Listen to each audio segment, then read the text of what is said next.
सोलापूर महापालिकेच्या वतीने केंद्र शासनाच्या अमृत योजनेअंतर्गत देसाईनगर येथे उभारण्यात येत असलेल्या 20 MLD क्षमतेच्या मलनिस्सारण प्रकल्पाची महापौर विनायक कोंड्याल आणि पालिका आयुक्त डॉक्टर सचिन ओंबासे यांनी पाहणी केली।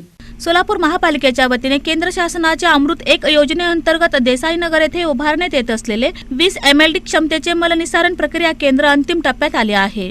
या प्रकल्पाची महापौर विनायक कोंड्याल व आयुक्त डॉक्टर सचिन ओंबासे यांनी पाहणी केली। या प्रकल्पातून शहरातील सांडपाण्यावर वैज्ञानिक पद्धतीने प्रक्रिया करून पर्यावरणपूरक व्यवस्थापन करण्यात येणार आहे।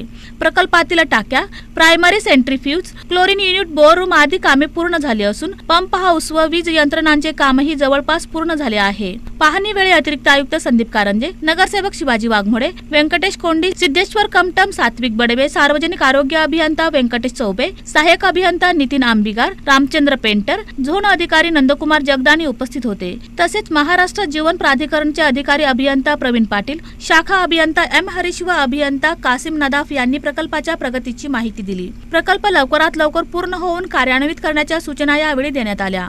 सोलापूर महानगरपालिकेच्या वतीने STP प्लांटला व्हिजिट केले असता या ठिकाणी बरेपैकी काम झालं असं निदर्शनास आलं आणि राहिलेलं जे आता फक्त MECBचं जो कनेक्शन आहे, मला वाटतं ते DP आणि त्यांचं जे स्पेशल कनेक्शन जे आहे ते आता आपल्याला मंजुरी पण मिळालेली आहे।